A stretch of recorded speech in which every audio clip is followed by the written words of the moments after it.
Fala, moçada! Estamos aqui em mais um ZebuCast, o podcast oficial da BCZ Jovem. Tô aqui com meu parceiro de sempre, meu amigo Emanuel. Fala, Pedrão. Emanuel, que beleza de novo esse cenário. Mais um episódio especial, Expo Zebu 90 anos. Muito privilégio da gente estar nesse momento, com esse cenário e com convidados especiais. E hoje o nosso convidado tem tudo a ver com a BCZ Jovem, tem tudo a ver com o ZebuCast, porque ele é da turma jovem, ele trabalha muito com microfone e é um grande conhecido do meio do Zebu, da pecuária. João Campo, leiloeiro rural, zootecnista também, faz os principais leilões, trabalha, é criador também junto com seu pai, então ele está dentro de todos os ambientes, cria, leiloa, faz a parte comercial, a parte dos leilões, e é um jovem que, mesmo sendo da turma jovem dos leiloeiros, já tem muita experiência para trocar com a gente, contar, conversar. Primeiro, seja bem-vindo, obrigado pelo seu tempo na Expo Zebu, que não é fácil tirar um tempinho na Expo Zebu, mas obrigado por conversar com a gente, João. Que isso, eu que agradeço. Obrigado, Emanuel, obrigado, Pedro. É um privilégio estar aqui com vocês, poder falar um pouco da nossa história, porque a nossa história é essa aqui. Eu sou a segunda geração de uma família de origem humilde que nunca fez nada na vida a não ser trabalhar com pecuária, e principalmente com leilão, que é a nossa área, né? O ganha-pão do dia a dia é a leiloaria, é a empresa de leilões, e investimento é a fazenda, é o gado. Então a gente não sabe fazer nada a não ser viver de pecuária e do Zebu, porque o Zebu, se ele representa 80% da nossa pecuária, então ele representa 80% de tudo que eu já fiz na vida. Então um orgulho muito grande estar aqui com vocês. Que isso, gente, que agradece. Vai lá. Não, aí eu quero já aproveitar esse gancho seu, contar um pouco da sua vida. Se seu pai trabalhava no campo, você foi acompanhar ele novinho, sua trajetória para ir para a faculdade, fazer zootecnia, por que foi essa escolha? Pós-faculdade, você começou a trabalhar, como é que foi você entrar nesse mercado de ser leiloeiro? Como é que guiou sua vida? Vamos lá. O leilão e a pecuária na nossa família começou com o meu pai.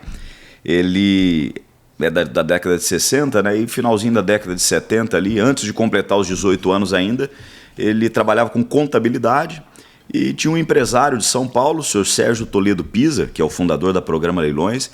Ele que tinha a ideia de montar uma empresa de leilões e tinha conhecido o leilão no Rio Grande do Sul, né? O leilão entrou, veio da cultura gaúcha para depois o centro-oeste, sudeste, tudo mais, região norte, e contratou o serviço dele, dessa empresa de contabilidade, para abrir, fazer a parte burocrática de abrir a empresa de leilão.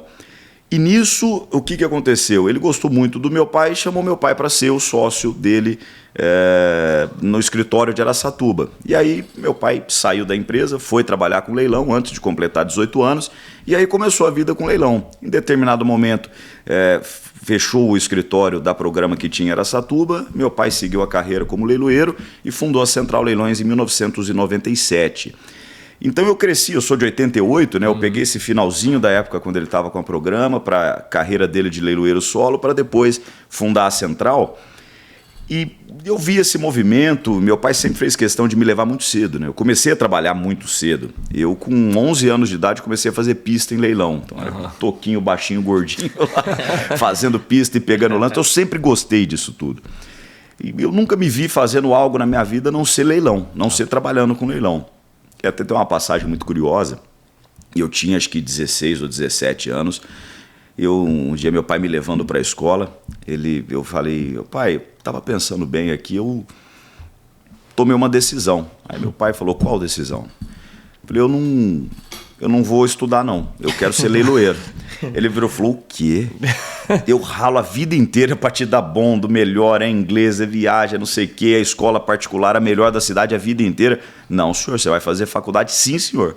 Falei, então tá bom, então eu vou escolher uma faculdade que me ajude a ser um bom leiloeiro. Falou, aí é uma escolha sua, a sua profissão que decide é você.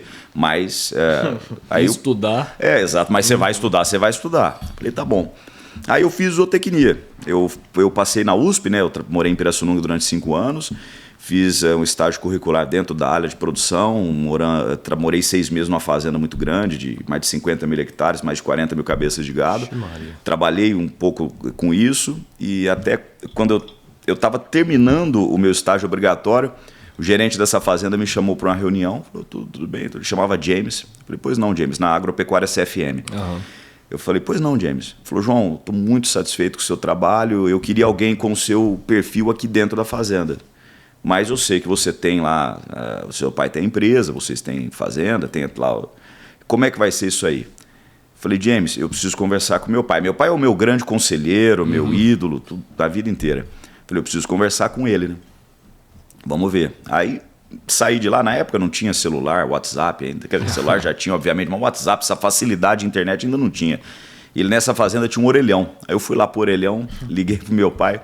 Falei, pai, aconteceu isso, tal, não sei o que. Ele falou, nossa, que legal, bacana, pô, gostaram do seu trabalho, quero te contratar, uma empresa muito boa, né? Uma empresa global, a CFM é um braço do Vest Group no Brasil, uma empresa grande. Né? Falei, e aí? Falei, pai, eu quero ser leiloeiro. Aí ele falou, então agradece eles e vem embora trabalhar. E aí foi 2012, aí eu... Perdão. Aí eu fui embora, saí de lá, fui embora, voltei. E no que eu voltei... Comecei a trabalhar no departamento comercial da Central Leilões, né? E fui indo, engatinhando, ganhando quilometragem e tudo mais. Isso foi em 2012. Aí em 2013 eu conheci a minha esposa, que hoje é minha esposa, que está grávida do nosso primeiro filho. Beijo, meu amor, te amo, uma mulher maravilhosa, Ludmila. Conheci, começamos a namorar e eu querendo engatinhar nessa profissão de leiloeiro. E como a Central Leilões tem o estúdio dela, aí final de semana que não tinha leilão, eu abri um computador, colocava lá um lote, dá um exemplo, Emanuel, que eu tenho um orgulho muito grande de fazer os leilões do Emanuel lá do Piauí, e colocava assim o lote e treinava. Vem aí, filha do não sei quem, papapá, 500 de parcela e tal, e ia treinando. Ligava o som e ia treinando. E chamava ela para ver. Ela, eu falei, amor, e aí, tá bom? Tá bom. Ah, tá bom, faz assim e tal. Foi uns 4 meses assim, até eu criar a coragem de mostrar pro meu pai, que na minha opinião, um dos grandes leiloeiros que o Brasil já viu. É verdade. Aí um dia eu peguei e chamei ele, falei, ó, tá assim e tal. Ele olhou para mim e falou, fica tranquilo, você vai começar muito melhor do que eu já comecei, você tem uma bagagem que eu não tive, então vamos embora. Aí eu comecei a leiloar. E nessa época, foi final de 2013, nessa época a Central Leilões tinha um programa no canal do Boi, chamava Estação Central. Era um leilão das 6 às 8, ele tinha hora para começar, hora para acabar, toda quinta-feira, das 6 às 8 da noite. E meu pai falou, olha, a empresa estava crescendo e tudo mais, então eu vou te dar esse programa. Você se vira, você arruma o gado para vender, você trabalha, faz o leilão, leiloa, vende, tal, começar a sua vida. Então comecei, vamos dizer, com 4 pequenos leilões por mês. E eram leilões menores. Por exemplo, o Nelore Vitória tem 20 touros, 25 touros. Punha nesse leilão. Pacote de sêmen. A gente fez uma liquidação até do gado num rebanho Brahman dentro desse leilão. Ele fez 3 edições, sabe assim? E eu ia administrando gado de corte, 300, 400 bezerros, e eu ia administrando. Era o que encaixava naquele tempo. Exatamente. Eu tinha 2 horas para trabalhar e para vender. E aí eu comecei. Aí você começa a trabalhar e começaram a surgir os próprios convites, né? E nessa época, foi uma época que a Central crescia muito, né? Saía de 40, 50 leilões por ano para 100, 120, hoje são quase 300. E, então ela exigiu que o Lourenço Campo, meu pai, descesse do púlpito para gerir isso, né? Nós estamos falando de um montante de dinheiro muito grande, de muito gado, que não é da empresa, é dos criadores, né? E ele tinha que gerir isso. E aí, aos poucos, ele foi descendo e eu fui subindo no púlpito. Então, foi meio que essa troca, assim. E foi natural. E aí surgiram os convites dos grandes grupos de outras empresas, né? Eu trabalho também, presto serviço para outras empresas, quando a agenda permite. E aí foi surgindo. Então, basicamente, foi isso assim. Foi dessa maneira que eu cheguei aonde nós estamos hoje aqui, batendo um papo com vocês no Zebucast. Legal demais. Muito, muito legal, João, você falar de toda essa trajetória da relação com seu pai, porque a gente recebeu o Ângelo aqui agora há pouco, falou muito de família. A gente é impressionante como a pecuária, né, o agro é muito ligado, a família é muito forte. Em todo lugar você vai assim, essa relação familiar é sempre a base, é sempre muito importante para tudo. Mas não é porque você está aqui, não. Isso não, assim, não é porque você é filho do Lourenço, não, assim, o que você vem fazendo nos leilões. Eu acho que a sua faculdade foi muito importante, porque sem dúvida, você tem uma característica como leiloeiro de ser um leiloeiro muito técnico, né? Assim, de falar de coisas, de pontos técnicos, de pontos importantes, de que o criador realmente percebe e vê que você... Não, o que ele está falando ali é verdade. É isso aí mesmo. Vai acontecer realmente isso. Isso aí realmente vai fazer a diferença no meu rebanho. Então você tem um argumento técnico que dá uma certa confiança para o cara. E eu sempre busquei, Manuel, assim, de todas as ferramentas técnicas, eu tive algumas sortes na vida, assim também. Eu acho que foi sorte, ou foi Deus que cuidou de mim e falou, vai por aqui que você vai garantir o seu futuro, o futuro da sua família. Quando eu estive na faculdade, na USP, a USP chama GMAB, que é Grupo de Melhoramento Animal e Biotecnologia, que é gerido pelo professor Joanir Heller e pelo professor Bento Ferraz. E o professor Bento é muito próximo à nossa família, muito amigo do meu pai. E quando ficou sabendo que eu estava na USP, falou com o meu pai, falou, fala para o João me procurar. Então eu estagiei dentro de um grupo de melhoramento animal. E eu trabalhei nessa época na faculdade, eu fiz iniciação científica, com um embrião do que seria eficiência alimentar hoje, que era a medida, não hoje com essas empresas, tudo automatizado, mas era manual mesmo. O animal ficava num lugar, a minha aula era às 8, eu chegava às 6 da manhã, pegava o que sobrou de comida, pesava, ajustava a ração, colocava no coxo. E aí, literalmente, por essa diferença, então, hoje a eficiência alimentar tem grandes projetos trabalhando muito forte nisso. Ultrassonografia de carcaça, eu trabalhei com a professora Marina Bonin, na época que era um embrião ainda, ultrassonografia de carcaça. Hoje a gente vê, né, tem até a confraria da Carcaça Nelore falando disso.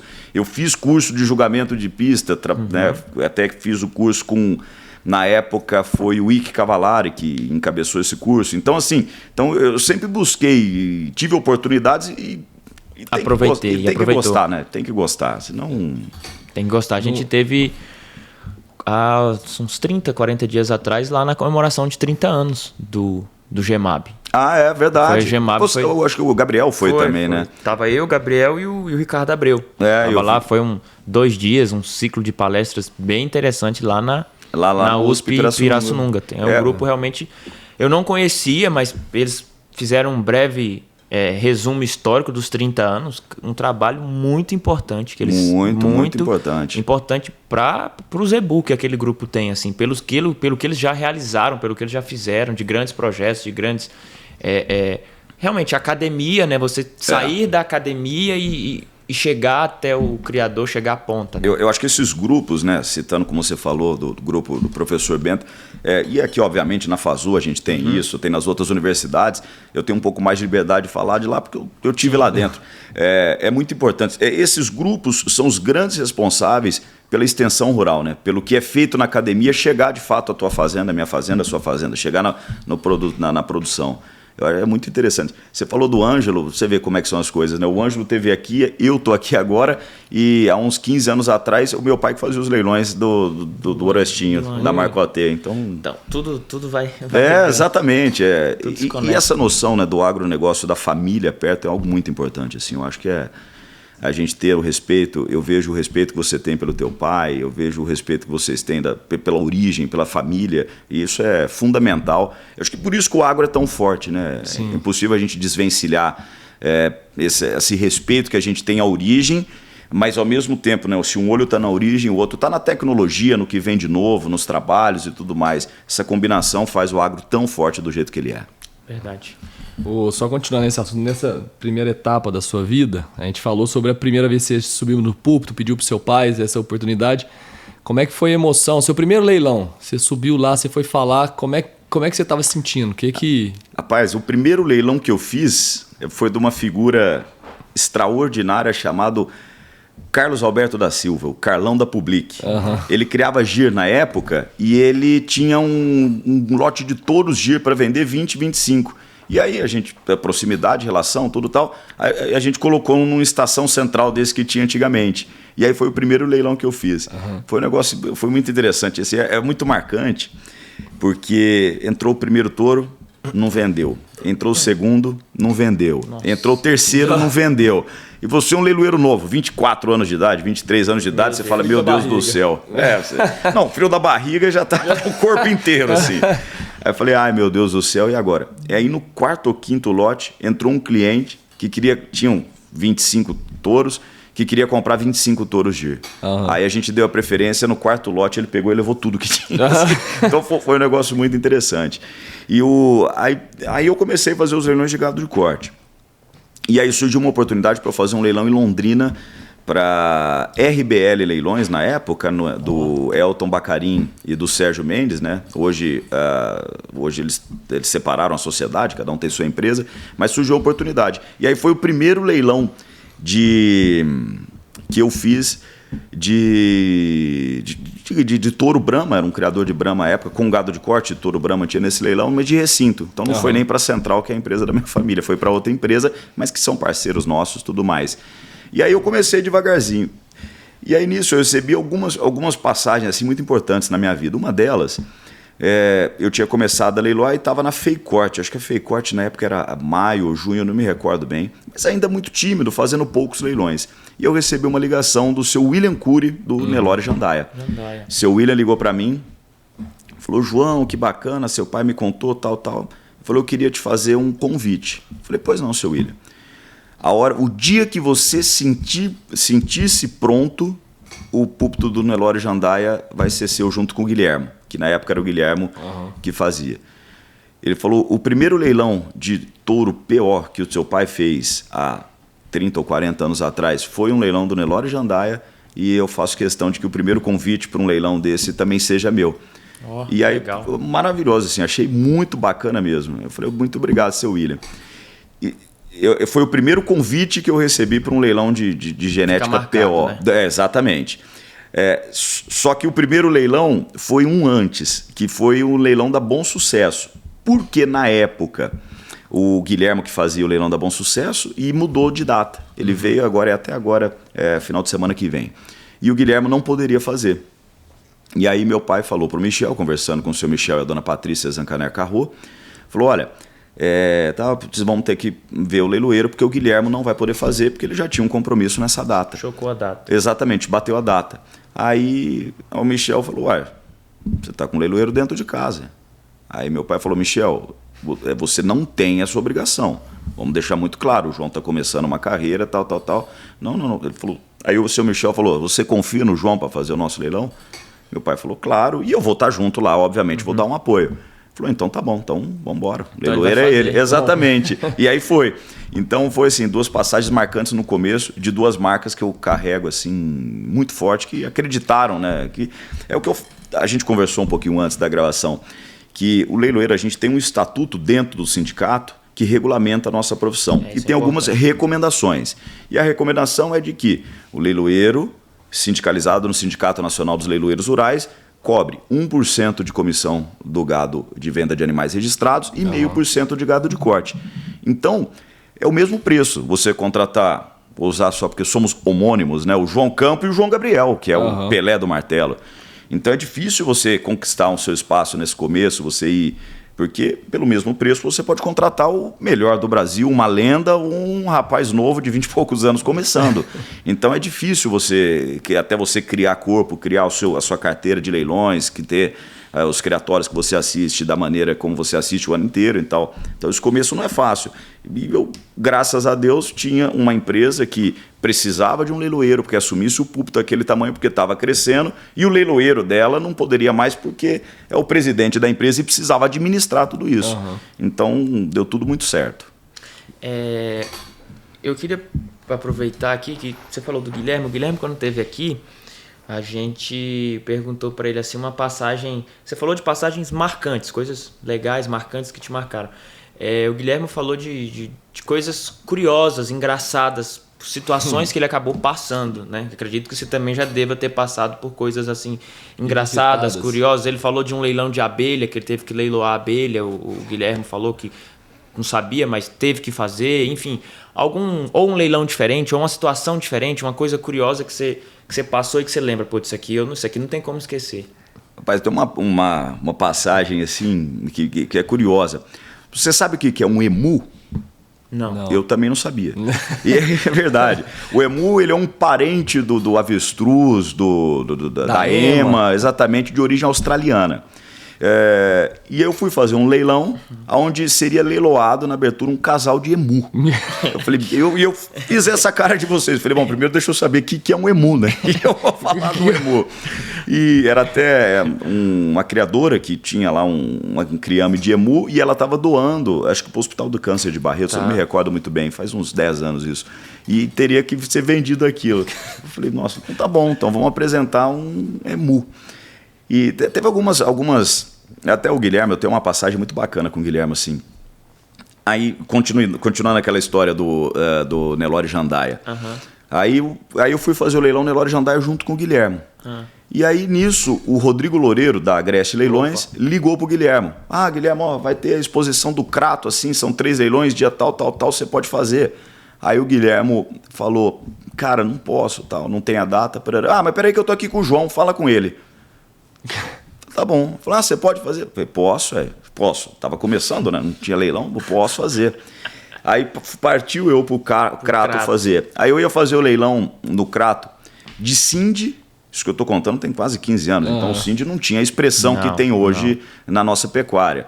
Tava começando, leilão de carneiro Dorper, Santinês, leilão de caprinos também, não me recordo da raça, que eram tudo que eu tinha muito pouco contato.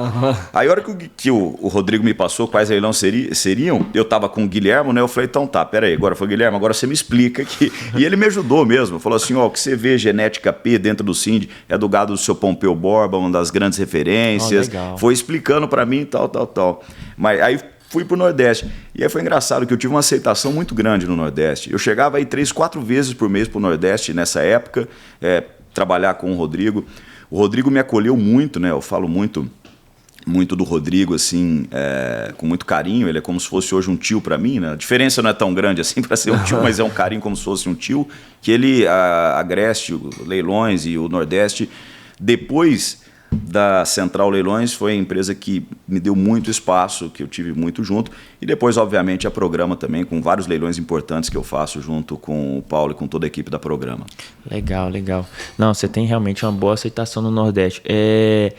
Eu queria agora que a gente falasse um pouco dessa parte que eu acho muito interessante sua, do seu pai, da família de vocês, que é a parte de criador mesmo. Eu acho que é um diferencial, eu acho que é muito importante falar disso. Porque vocês têm a fazenda de vocês. Queria que você falasse das raças que vocês criam, do trabalho que vocês fazem na fazenda. E como é que é a seleção genética lá dentro? Como é que é o melhoramento genético para vocês? Você e seu pai são leiloeiros, tem a leiloeira, ok. Mas como é que vocês enxergam gado, da porteira para dentro? Como é o processo de seleção? Qual o tipo de animal que vocês acreditam? A gente sabe que no Nelore, você cria Nelore. No Nelore tem essa gado de avaliação, gado de pista, tem esse tipo, um pouco esse embate que eu acredito ser prejudicial, mas enfim, tem um pouco dessa polêmica. Enfim, conta pra gente um pouco como é que vocês trabalham, como é que vocês veem isso. A gente começou, primeiro que tivemos uma oportunidade, ganhamos algum dinheiro na vida, primeira coisa, arrendamos uma fazenda e começamos a engordar gado. Aí depois, chegamos num bom momento, vendemos e compramos a fazenda hoje, que é a Fazenda Nova, que tinha o nome de Fazenda Nova e a gente permaneceu com o nome, porque de fato era um negócio novo pra gente, era um negócio que a gente não estava habituado. E aí, enfim, começamos a Fazenda Nova. E nisso, nós tivemos 2 parcerias no começo muito importantes. Uma foi com o seu Roberto. O senhor Roberto era o gerente do Vicentinho, lá na Pontal VR em determinado momento, e ele, na parceria com o seu Vicente, tinha um gado lá e ele precisava de um lugar para pôr esse gado e multiplicar e dividir a parceria. E aí ele nos procurou por contato que a gente teve com a família, então começou. Então o Gado Nelore nosso PO começou com essa base VR como 99% ou 100% do Nelore brasileiro, né? Foi em primeiro momento. E a gente começou com o Braford também por uma oportunidade de negócio. A Jacarezinho, a Agropecuária Jacarezinho, que também somos muito próximos até hoje, fazemos os leilões da Agropecuária Jacarezinho, eles estavam mudando de São Paulo para Bahia. Eles tinham comprado a fazenda no Oeste Baiano. E eles estavam levando, foi uma transferência de animais muito interessante. Eles não levaram animais adultos, eles levaram só bezerros. Porque bezerro, o transporte é mais barato, se adapta melhor. E as vacas foram diminuindo aos poucos na fazenda de São Paulo conforme eles foram entregando a área para cana. Então, tinha 1.000 vacas. Estação de monta lá, ficou 800. Tudo certo. Não vamos repor com bezerra prem lá na Bahia. Então, eles foram fazendo assim. Transição. E eles precisavam de uma parceria para ficar com as vacas Brafor aqui, que eles precisavam entregar uma área para cana. E também pegamos essa parceria no Brafor. E aí começamos. Depois surgiram as outras raças. Agora, essa questão do Nelore, o Emanuel, eu vejo e eu falo muito assim, a gente falar o que é certo, o que é errado, eu acho que é muita presunção. Por quê? Não tem gente que trabalha com a pista, dá certo, ganha dinheiro, sustenta a família dele? E não tem gente que trabalha com gado de avaliação genética, dá certo, sustenta a família dele? Agora, eu vou ser muito exemplo.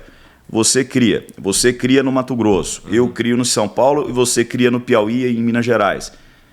Gente, nós estamos falando de pelo menos 4 pecuárias completamente diferentes. E estamos aqui, estamos bem, está tudo certo. Então eu acho que a gente tomar um partido ou defender a bandeira, isso está errado, isso está certo, a pecuária é por aqui, a pecuária é por ali, eu acho que é muita presunção. E tem espaço para todo mundo, e tem universo para todo mundo. E tem muita gente que vira e mexe e critica, o gado de avaliação é um gado feio, não sei o quê. Gente, a avaliação é uma ferramenta que veio para ajudar. E gente que critica a pista, é a pista, não sei o quê, gente, que coisa maravilhosa. Olha o tanto de coisa boa que uma exposição como essa traz para a nossa pecuária, de gente nova interessada, de olhos, de mostrar para o mundo o que é o zebu brasileiro. Então, eu acho que a gente ficar nesse negócio aqui e tal, eu acho que existem realidades diferentes, mercados diferentes, e o mercado está aí para todo mundo. E aí depois, Emanuel, a gente começou a multiplicando esse gado Nelore, adquirindo genética, e no mercado que a gente está, né, da maneira que a gente está, a gente nunca teve a presunção também de ser um grande vendedor de touro, tudo mais, porque o meu negócio é vender o teu touro, é vender a tua vaca, não o meu. Então a gente sempre caminhou de uma maneira um pouco tímida com o nosso gado, não tímida de não querer mostrar, não, tenho orgulho, acho que a gente tem um gado dentro do que a gente pode fazer muito bom, mas tratando como uma segunda atividade mesmo. Agora, o que hoje a gente trata com uma atividade muito importante é a engorda de gado, a gente até estava falando isso, eu acho que é um negócio muito importante.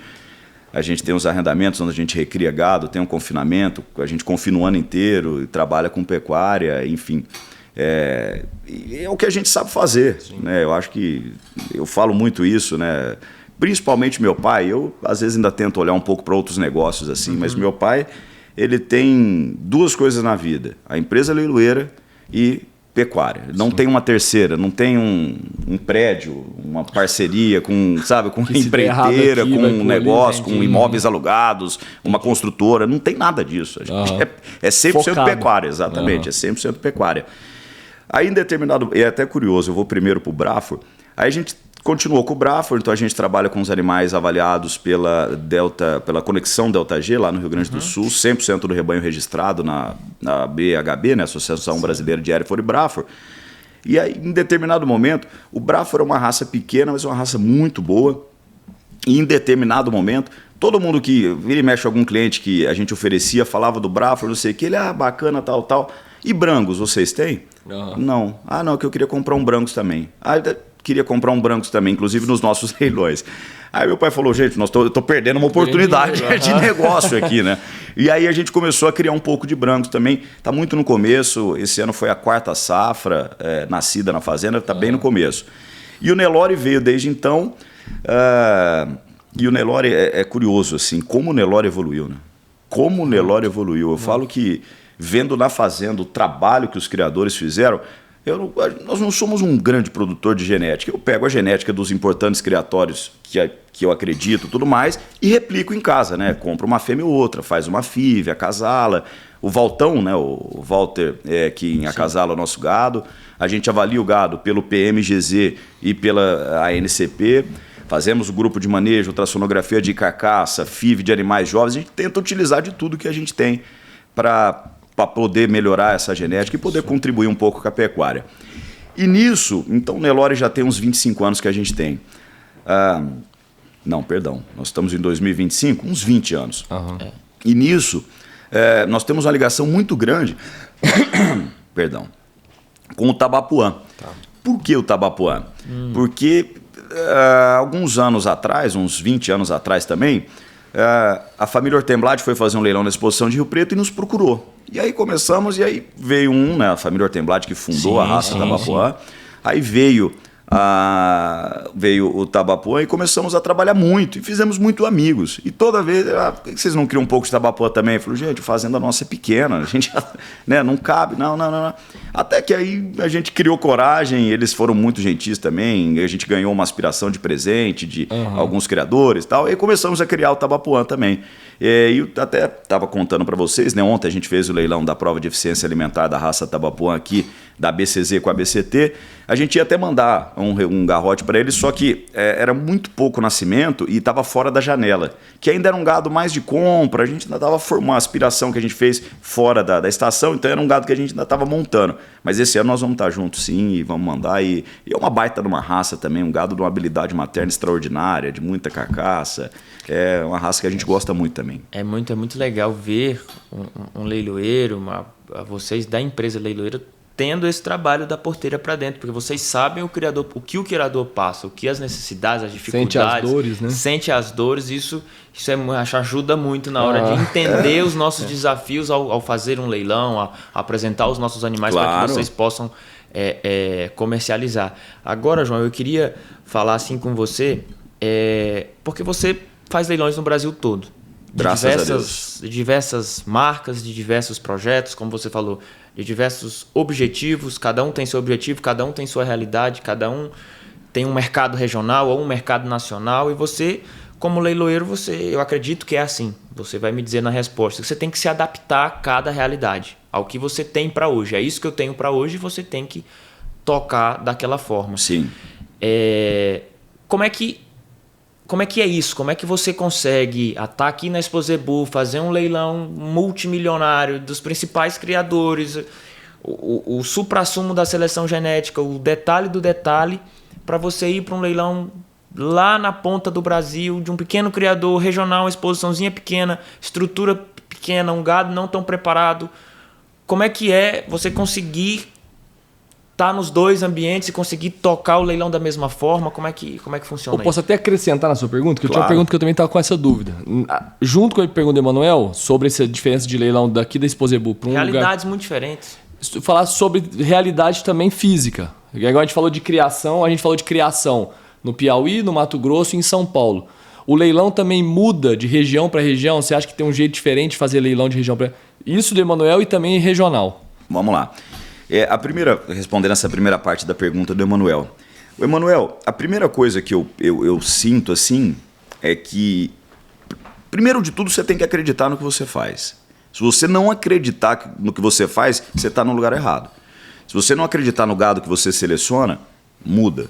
Se você não acreditar na nossa capacidade aqui no ZebuCast de trocar informações, experiências e de que o amigo em casa vai assistir, vai tirar alguma lição disso, também não vão fazer. Então você tem que acreditar. Primeira coisa é acreditar no que você faz. E depois entender, e aí é um feeling muito... eu acho que é do leiloeiro isso, de você ter o feeling do que o teu público veio buscar ali. Eu acho que nós estamos aqui, por exemplo, na Exposebu. Quem veio buscar alguma coisa aqui dentro, veio buscar o suprassumo, veio buscar o detalhe, veio buscar um animal de altíssimo valor agregado. E você saber trabalhar com aquilo. Você está num leilão de touro, de animais geneticamente avaliados, é entender que o teu público veio buscar aquela DEP, eles estão valorizando aquilo. Você tem que ter esse feeling. Isso é primordial. Você vai fazer um leilão de quem trabalha com avaliação de carcaça, é entender o que aquele mercado está buscando. Eu vejo assim... Está muito atualizado, né? Eu ia chegar nesse ponto. Eu vejo que é a junção de duas coisas. Primeiro, você tá 100% atualizado no que está acontecendo e ter o feeling do leiloeiro mesmo, de saber que a hora que você tocou nesse argumento, veio um lance ali. Você tocou aqui, veio outro ali. Você tem que estar sempre... Isso é uma coisa que meu pai sempre me ensinou muito, sabe? Você está 100% focado nisso. Você vai fazer um leilão, por exemplo, um leilão do gado de pista, a gente teve o Elo de Raça ontem, que foi um baita sucesso e tudo mais. É entender que eles buscam muito, por exemplo, a visão que eu tenho, algumas famílias, valorizam-se muito algumas famílias pelo que elas produzem, pelo que ela já fez, pelo que ela vai fazer. Então, se trabalhar com esse tipo de argumento, você vai fazer um leilão de gado de programa de avaliação de genética, é entender as DEPs que naquele momento buscam-se muito. A habilidade materna é uma DEP que todo mundo busca muito, então você ter esse feeling, acabamento de carcaça, os grupos contemporâneos, os intra-rebanhos, você ir para avaliação de carcaça, entender o que é um bom marmoreio, o que não é, aonde está, o que eles estão buscando. É você ter esse feeling e se adaptar. Eu ouvi um negócio uma vez que eu nunca me esqueço. Você sabe qual que é a única espécie animal que está em todos os continentes do planeta Terra? Não. Só existe uma espécie. O homem. Por conta da nossa capacidade de se adaptar. De viver no menos 50 ou viver no deserto do Saara. Então, a gente tem isso da gente. É deixar aflorar e trabalhar e tentar fazer essa leitura do público. E entender, e isso é algo que eu bato sempre, assim, que eu não estou aqui para falar o que é certo ou errado, o que é melhor e o que é pior. Eu estou aqui para vender o que você tem para vender da melhor maneira possível. De eu conseguir comunicar com o público de que, olha, por exemplo, você tem uma vaca maravilhosa que é a Zurita. É uma vaca numa produção excepcional e vender isso para o público que está lá, que veio buscar isso. Eu fiz o leilão agora do seu primo, tio, não entendi direito a genealogia da família, mas do Fred Mendes, que hoje está na confraria da carcaça, e trabalhar e vender aquilo que ele acredita e que ele seleciona. Então, acho que a função do leiloeiro é essa. E você falou das diferenças regionais, assim, existem algumas diferenças muito marcantes assim para mim. Por exemplo, determinado estado, o pessoal demora para dar lance. Eu fui fazer é verdade, eu fui fazer um leilão numa fazenda, um leilão de gado de corte, até um leilão muito bom, uma bezerrada extraordinária, assim. E eu eu não lembro de números, mas assim, é um gado que eu tinha avaliado em, sei lá, esses bezerros aqui devem dar 3 mil e pouco. Aí abria 2.500, 600, 2.650, dou-lhe uma, e ninguém dava lance. 2.650, eu falei, gente, esse gado vale 3 mil. Vale porque, sei lá, aquele momento aquele gado pesava 250 quilos e o mercado era R$12 o quilo. 3 mil. E não sei o que, gente, oportunidade, não sei o que, falava, trabalhava, argumentava. Dou-lhe uma, dou-lhe duas. Bom, parou todo mundo? Obrigado então. Vou vender. 700. Aí todo mundo começava a dar lance de uma vez, assim, sabe? Aí você entendeu. Então tem essas particularidades e tem muita diferença. E outro mercado, que é um mercado muito específico, é o Rio Grande do Sul, né? Eles têm duas coisas muito diferentes da gente. Que em determinados leilões, eu brinco, eles trabalham quase como de trás para frente. Em que sentido? Entra um touro na pista. Hoje eu vou fazer o leilão peso pesado da BCT. Quem me confirma 1.000? Não tenho, quem me confirma 900? Quem me confirma 800? E aí alguém grita, 800. Aí você começa a partir daí e vai indo. Tem alguns leilões que eles fazem ele reduz isso. Vai reduzindo. Entendi, 900, então. Isso. Quem me dá 1.000, não teve, quem me dá 900. Quem me dá 800? Quem confirma 750? 700. A abertura, exatamente, a abertura. E tem caso de que ninguém confirmar, pede para tirar da pista e vão para o próximo lote. Entendi. No Rio Grande do Sul, alguns leilões eles têm essa tradição, era feita antigamente. E no Rio Grande do Sul tem outra tradição, que é o da escolha. Os grandes remates de reprodutores lá, entra o curral com 3 touros e nessa questão deles pedirem a oferta, você pode ter ou uma oferta na escolha. Então, por exemplo, quem me confirma 1.000 para escolher um dos 3? Tá. Ou, eu tenho... Aí o pisteiro fala, eu tenho 800 na obrigação dos 3.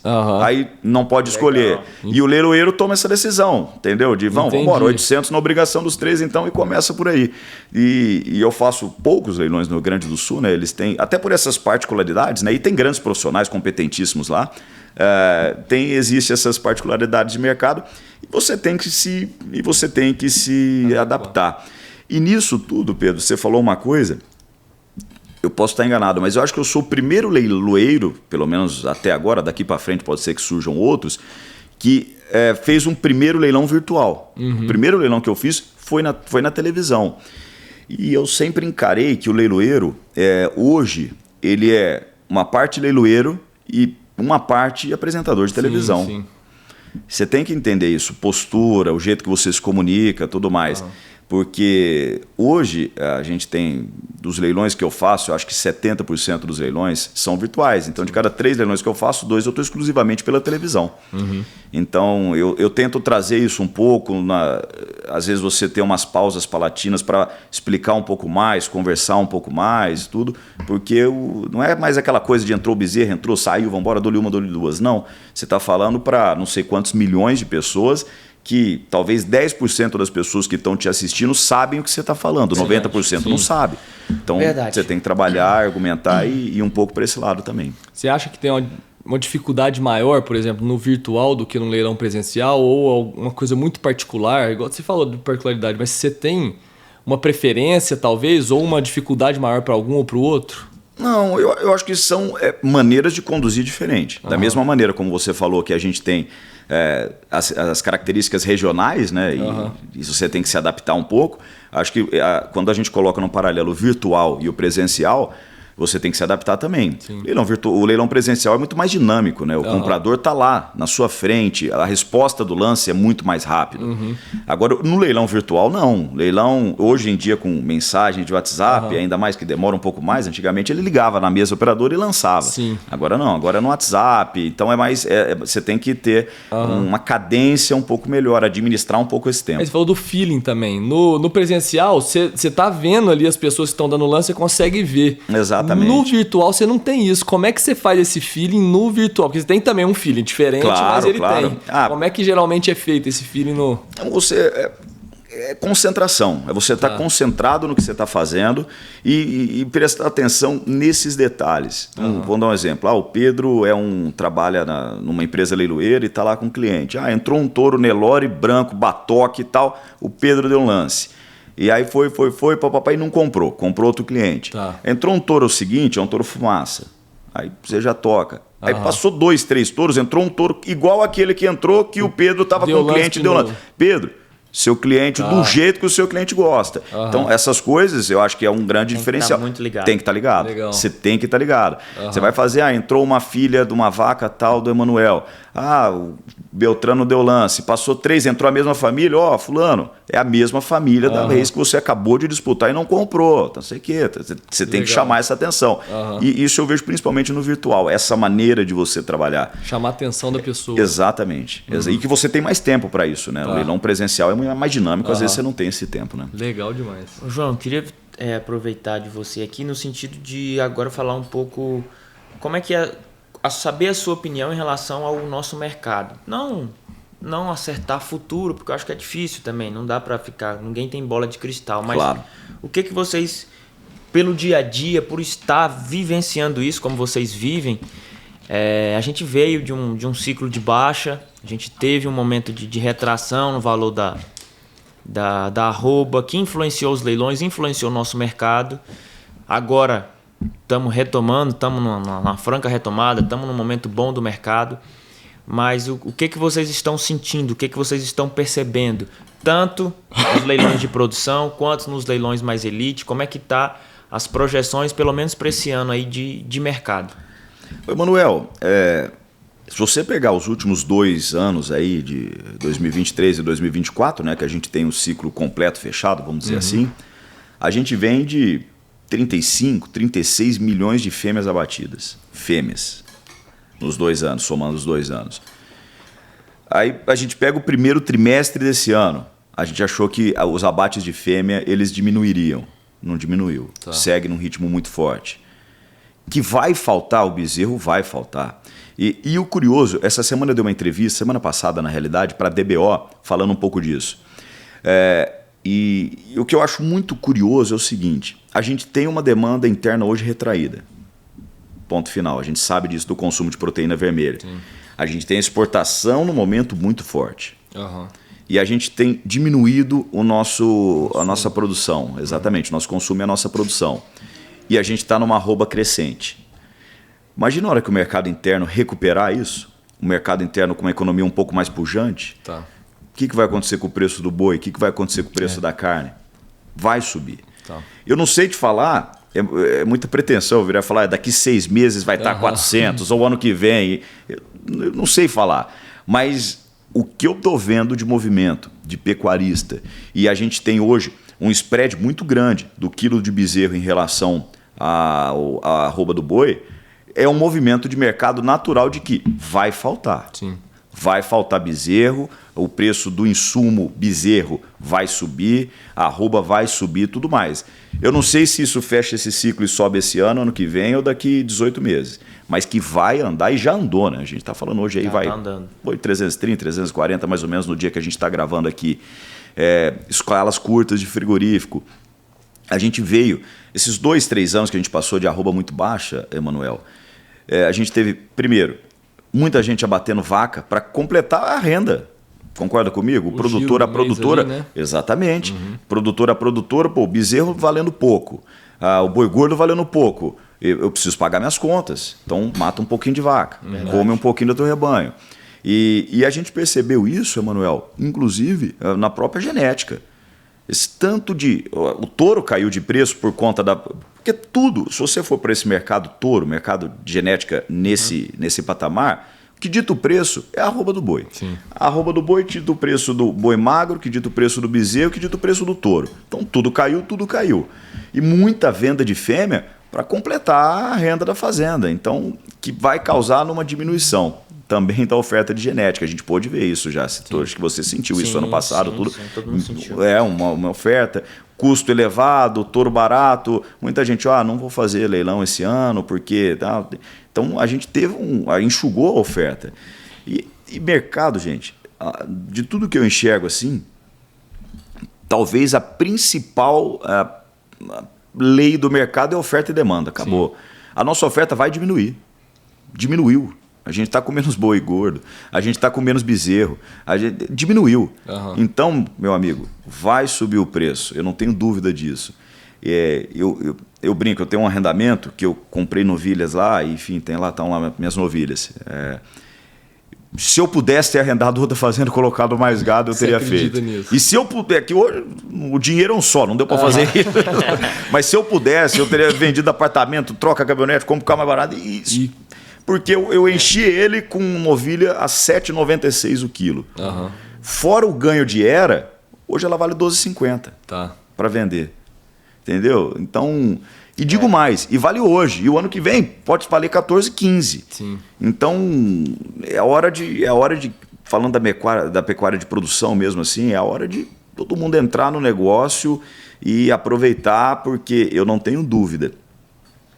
Se você fizer a conta e encaixar no teu projeto econômico assim, você comprar o gado para engordar, então faça, porque você vai ter 2 ganhos. Primeiro, esse próprio ganho, e segundo, a valorização da arroba, que vai valorizar. Eu não tenho dúvida disso. É o que eu estou falando. A gente não consegue cravar se daqui a 6 meses vai estar 350, 340. Ninguém tem. E a gente tem outras coisas também que o mercado não controla. Mas tudo indica que vai. Tudo indica que sim, né? Acho que tudo indica. E até o movimento de genética maravilhoso que a gente está tendo aí, né? Você vê os leilões de uma maneira geral. O céu tá preto, você não sabe quando vai chover, mas que vai chover, você sabe que vai. O nosso tempo hoje, a gente sabe que vai chover. Choveu um pouquinho. Agora, eu não sei se vai chover agora daqui meia hora, daqui 1 hora, mas vai chover. Entendeu? E eu vejo isso da nossa pecuária. O momento é muito bom. Inclusive com essas crises aí dos tarifaços, do Trump, eu acho que vai ajudar a gente também no médio prazo, curto, médio prazo. Tem N fatores aí que estão contribuindo aí para esse momento. Legal. E assim, João, você falou muito disso. E aí eu queria que, com todo também, com o que você vê no seu dia a dia, com essa base que vocês têm, tudo, para novos criadores, pequenos produtores que estão assistindo, que acompanham aqui o ZebuCast, qual que é a importância que você enxerga da genética, do melhoramento genético, do cara investir em genética melhoradora? Claro que cada um tem seu projeto, cada animal serve para um tipo de realidade. Claro. Ele tem que achar qual que vai se adequar para ele. Mas qual que é assim que você enxerga que é o poder de transformação de uma genética melhoradora, de se investir em genética melhoradora? eu não tenho a menor dúvida de que a genética, ela é, primeiro, o insumo mais barato que você vai colocar dentro da sua fazenda. Segundo, o insumo de efeito de maior duração. Se aduba um pasto, você vai lá, eu reformei aqui, plantei um mombaça, vou adubar esse pasto. Você vai colher os frutos dessa adubação, uma safra, 3 meses, 4 meses, 5 meses, tal. Ano que vem você precisa adubar de novo, tudo mais. A genética, você comprou um animal de genética superior, você vai, na primeira safra, bom, primeiro que você comprou um touro registrado da BCZ, de genética superior, de acordo com o teu universo. Primeira coisa, você vai comprar um animal que não tem defeito. Afinal, é um animal que passou por todos os crivos da BCZ. Segundo, você vai comprar um animal que tem andrológico em dia. Então, um animal que vai trabalhar a sua vacada. Isso aí. Você vai ter um bezerro melhor. As fêmeas que você vai repor no seu criatório são melhores, que vão parir fêmeas, que você vai repor, que vão ser melhores.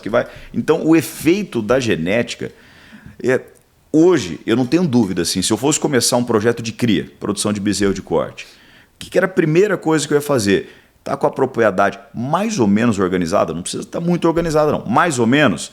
O que eu faço? Eu vou dividir melhor esse pasto, eu vou adubar, invista em genética primeiro.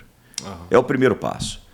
Porque se você tiver um baita pasto, a divisão, a cerca perfeita, o manejo nutricional correto, agora você ter lá um gadinho michuruca, não vai fechar a conta. Agora, se você tiver um gado bom, com um pasto meio michuruca, ele vai te ajudar. Ele vai te ajudar mais do que o inverso. Então, a genética é o primeiro passo. E para quem quer produzir genética, capricho. Faça um negócio bem feito. Tenha lá suas questões de custo e tudo mais, mas tenha o capricho, o zelo. Nosso negócio é pequeno, né? A gente tem, entre nascimentos aí, das 4 raças que a gente trabalha, 300, 400, depende do ano, depende da FIV e tudo mais. Agora, a gente tenta fazer com muito capricho. Muito capricho, no detalhe, sabe? Não deixar o gado passar fome, fazer um plano de suplementação para seca. O gado PO, de uma maneira geral, é um carro super esportivo que você tem na mão. Você não vai colocar ele para andar numa estrada de terra, né? Você vai dar uma boa estrada para ele. E nem pôr a pior gasolina, né? Exatamente. Não vai abastecer numa batizadona. Não, você tem que pôr uma gasolina, pode. Exatamente. Então você tem que saber o que você tem na mão e ter capricho. Eu falo pela gente, sabe? Nós estamos numa região de terra muito valorizada. Eu estou a 7 quilômetros de uma usina. 7 quilômetros na mesma estrada. Aí é bom. A 7 quilômetros. Eu não tenho 1 hectare de cana. Porque a pecuária, do jeito que a gente toca, paga igual, ou paga mais, ou paga igual, ou rentabiliza igual a cana. Só que tem uma coisa. A gente gosta. É outro. Exatamente, de ver um bezerro. Ontem eu conversei com um companheiro e mostrar um filme, essa bezerrada que a gente desmamou. Isso é outra coisa, entendeu? Então, só que tem que trabalhar, né? Sim. Tem que trabalhar. Não tem jeito, tem que trabalhar, tem que gostar, tem que estar em cima, tem que fazer isso e fazer Isso é muito interessante que você falou no final aí, muito importante, porque a pecuária não remunera como a soja, a pecuária não remunera como a cana. Mas peraí, qual pecuária? Exatamente. Então, e qual soja? Que tipo de pecuária você está falando? Peraí, qual pecuária que está sendo feita? Qual tipo de pecuária que está sendo feita? Não é assim, né? Se você fizer bem feito, do jeito que manda o figurino, ela vai te remunerar. Que requer o trabalho também. Requer o trabalho. Não, Mas é aquele negócio. Eu vou puxar a sardinha pro nosso lado. A pecuária, para mim, é o único que empatar já tá dando lucro. Exatamente. Se ela empatar, ela tá dando lucro por conta da paixão. O Ângelo falou aqui, ele falou da paixão, do amor. É claro que a gente tem que trabalhar para ela estar positiva, mas é o único negócio do mundo que ele empatando, você tá dando lucro para você. Exatamente, porque você tá... É a paixão, né? De estar lá, de ver o bezerro nascer e tudo mais. E são atividades complementares, né? Igual você falou, né? Que vocês têm uma fazenda que está com lavoura, outra pecuária. Eu acho que essa combinação é muito interessante, sabe? Se você tem lá, obviamente, a gente sabe também da rentabilidade da agricultura, rentabilidade altíssima, bem feita, tudo mais. Agora, a pecuária combina com isso tudo. A gente tem as integrações hoje em dia, verdade, né? Integração lavoura-pecuária. A gente faz lá dentro do nosso universo uma integração, por exemplo, a reforma de pastagem lá em casa é 100% feita com um plantio de milho. Então, o pasto que nós vamos reformar esse ano, esse aqui, a gente entra com milho, faz silagem, depois sementeia. E tem vários tipos de integração, né? Enfim, então, são atividades complementares. E o agronegócio, a beleza e a força é disso, né? Sim. E eu bato sempre nessa tecla. Para mim é uma tecla realmente muito importante. E o Manuel foi muito feliz nessa colocação, Manuel, de saber a realidade de cada um, a realidade do mercado. A gente fala da rentabilidade, não sei o quê. Peraí, mas qual pecuária você está falando? Uma pecuária extrativista que era feita há 40, 50, 60 anos atrás? Ou de algo extremamente tecnificado, um gado de genética superior, com uma pastagem, com suplementação, com divisão, rotacionado, com IATF, com... assessoria técnica. Uma boa leiloeira para comercializar direito, um bom assessor comercial, assessor de pastagem, enfim, se você está fazendo um negócio bem feito, é isso aí. É outra realidade. E saber que a gente existe, tem muita pecuária, né? Por exemplo, nós estamos aqui na Exposebu hoje falando, aqui é a Fórmula 1, meu amigo, aqui é o que tem de mais atual. E semana que vem eu vou fazer um leilão, um dos leilões que a gente tem quinzenalmente, que chama Central Pantanal Coxim, que é um leilão de gado de corte do gado que a gente tem hoje um trabalho muito bacana no Pantanal. E saber entender que aquilo é uma pecuária, essa é uma pecuária, tudo é pecuária e cada um no seu jeito, no seu segmento. Se existisse um melhor que o outro, todo mundo só fazia um, concorda comigo? Se existisse... não, paralelo, qual caminhonete que é melhor? Depende, uma dura mais, a outra é mais macia, a outra tem mais potência. Se uma fosse melhor que todas as outras... Só vendia ela, não existia, só tinha, se todo mundo gostasse do azul, ninguém comprava o vermelho, ou ninguém comprava o verde. Então, eu acho que saber entender o perfil, o mercado, é isso aí. Legal. João, agradecer pelo papo, pela presença, conta com a BCZ Jovem, conta com a gente, estamos sempre à sua disposição. Aliás, só o comentário que você falou de jovem, assim, na abertura, eu acho que eu tô meio no limiar ainda. Não, você ainda tá no jovem. Não, cara, você tá no jovem. E aí eu vou falar uma coisa aqui, talvez os seus amigos não vão achar tão bom, mas da turma dos grandes leiloeiros do Brasil, você é muito jovem, você é dos caras jovens, que a turma, devido à experiência, devido aos anos de carreira, já tá numa geração bem acima da sua, mas... Você, como eu sempre te falo, eu gosto muito do seu trabalho, você é um craque no martelo, merece todo o sucesso do mundo, tanto Obrigado. Você quanto seu pai, e conta com a gente, conta com a BCZ Jovem, obrigado por esse tempo. Eu acho que foi um papo descontraído e ao mesmo tempo técnico, falou de coisas muito, muito importantes. Mas com a linguagem, acho que por ser o jovem, que igual você falou, acho que é uma linguagem fácil de entender, e tá doido, bom. E fala bem, né, rapaz? Parece até que é leiloeiro. Vou levar o João lá pra rádio. A voz de locutor. Levar pra Supersom, você viu? Voz bonita, desenrola. Mas você sabe tem futuro. Se eu não fosse leiloeiro, eu acho o radialista uma profissão muito bacana mesmo. Aí, ó. Olha, tá vendo? Pronto. A comunicação, é isso. Emanuel, eu agradeço, assim, eu tenho tido um ano maravilhoso, assim, profissionalmente e pessoalmente. Que bom. Eu comentei com vocês, a Lud, minha esposa, que o Emanuel conhece, ela tá grávida, então eu sou um homem casado, realizado, vou ser pai esse ano, tá aqui fazendo o maior número de leilões que eu já fiz dentro de uma Exposebu, então profissionalmente também, momento maravilhoso. A pecuária, que é o nosso ganha-pão, entrando num momento muito melhor do que vínhamos. E há uns 20 ou 30 dias atrás, quando vocês me convidaram aqui para estar no Zebucast, ela me passou a agenda de 3 dias, assim. Só que era não agora, durante a Exposebu. Eu falei, olha, eu fiquei com uma dor, assim, eu falei, olha, eu tenho leilão uns 3 dias, eu não vou conseguir estar aí, não sei o quê. Aí ela falou, não, mas na Exposebu vai estar. Eu falei, vou. Aí eu falei, então a gente tenta encaixar tal tudo. Não, beleza. E deu certo e foi muito bacana o bate-papo. Você eu já conheço de longa data. Pedro eu não conhecia. Tem uma relação muito próxima com a família, né? Lá atrás, desde o seu Torres e com o teu avô, com tio Vicentinho. Exatamente, o tio Vicentinho, o Fred, o Dr. Zé Olavo. Meus primos, você comentou, é meu primo. O tio Fred é meu primo da minha mãe. É isso, ele é um exatamente. primo terceiro. Teu tio, Torrinho, né? Torrinho é muito amigo do Cal, que é muito amigo nosso, né? Nosso também ex-presidente. Aliás, eu falo sempre, o presidente uma vez é sempre presidente, né? Então, eu tive algumas vezes com ele lá e poder conhecer você é muito bacana, pessoa muito bacana também. Prazer é meu. E ter esse contato, né? A vida é tão corrida, né? E às vezes a gente quer trocar, quer trazer um pouco de experiência para quem vai assistir, da nossa visão, de como a gente pode contribuir, né? Fora do púlpito, que é o meu lugar de trabalho, mas contribuir com experiência, com alguma mensagem que alguém possa ter tirado aí desse bate-papo. Foi muito bacana mesmo. É o que você falou, a gente A gente faz aqui o Zebucast, porque você falou na sua resposta, porque a gente acredita que alguma coisa disso aqui vai servir para alguém, vai ajudar alguém, vai conseguir, nem que seja um pouco, mas melhorar, ajudar, evoluir, dar uma força para quem precisa, dar um rumo para quem estava um pouco perdido, enfim. Eu acho que nessas conversas descontraídas aqui a gente consegue tirar muita coisa importante e a gente acredita muito nisso, em furar essa bolha, em mostrar os homens do campo, os homens da pecuária, quem faz, quem toca o Brasil para frente são pessoas de família, são pessoas de bem, são pessoas trabalhadoras e que querem o melhor para todos, né? Então acho que esse é o principal. E trazer, Emanuel, eu acho muito bacana essas realidades distintas, né?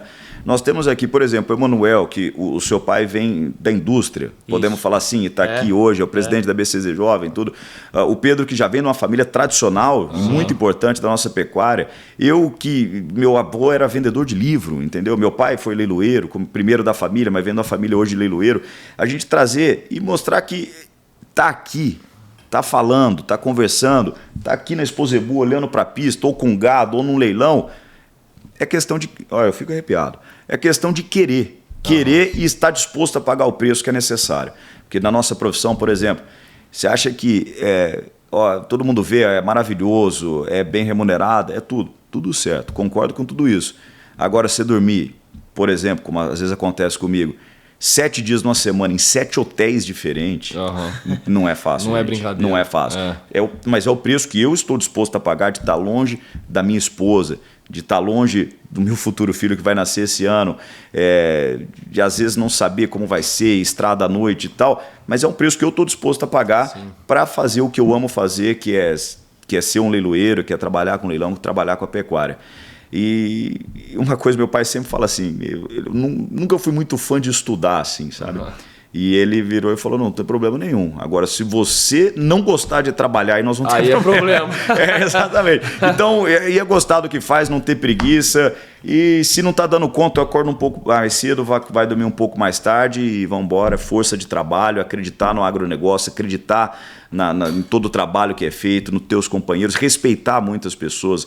Eu tenho um respeito muito grande pelos outros leiloeiros, pelas outras empresas leiloeiras, que eu acho que todo mundo que está em qualquer lugar é porque merece estar e você tem que respeitar. E tratar realmente da maneira como você gostaria de ser tratado. Todo mundo tem sua trajetória, né? Tem sua história aí. Diferentes, agora tem que se respeitar, Manuel. Todos os criadores. A gente vai fazer um leilão. Vou dar um exemplo. Vamos fazer o leilão. Você que está aqui. Sim. Cara, é a tua colheita. É aquele dia, é a tua colheita anual. Vai fazer um leilão de touro do Nelore Vitória. É o teu trabalho de 4 anos, do acasalamento, do nascimento, da desmama, da recria, de tudo. É o teu trabalho, cara, é a tua colheita aquele dia. Eu não tenho... a minha obrigação como leiloeiro é estar lá e fazer o melhor que eu puder fazer para o teu leilão. Verdade. Eu tenho que fazer isso, eu tenho que ter esse comprometimento. Não importa o tamanho, é de 10 touros, 15 touros, é de 1.000 touros, o gado está bonito, 850 quilos, o gado está magro, 550 quilos, não importa. O que eu tenho que fazer é o meu melhor, porque é um respeito ao seu criatório, ao teu trabalho, ao trabalho da tua família. É isso aí. Legal demais. João, brigadão mais uma vez. Vai só lá entregar o boné, João. Pra você lembrar da gente, ó. Show de bola. A caneca é sua pra você levar, tomar um cafezinho também, escutando a gente, né, Manuel? É isso aí, leva a caneca, leva o boné. E obrigado mais uma vez. A casa é sua, volte sempre e até a próxima. Com certeza a gente tem muito papo aí pela frente. Junto. Vamos ver se a gente traz o Lourenço, né? Que a gente tem que... Vamos ver se a gente traz ele. Com certeza vai ser um papo legal. Pedro, obrigado mais uma vez. Manuel, obrigado. Foi bom demais estar aqui com você. Mais um, menos um. Vamos lá. É isso aí. Exposebu 90 anos, pessoal. Um momento histórico, como eu falei. A gente é privilegiado por estar aqui vivenciando a Exposebu 90. Agradecer a paciência, a audiência de vocês. Acompanhe todas as redes sociais. Baixa no Spotify, escuta lá. Tá no YouTube, tá no Instagram, enfim. Só procurar que vocês vão achar a gente em todas as redes sociais. Um abraço a todos, fiquem com Deus e até semana que vem. Obrigado. Valeu, moçada. Um abraço.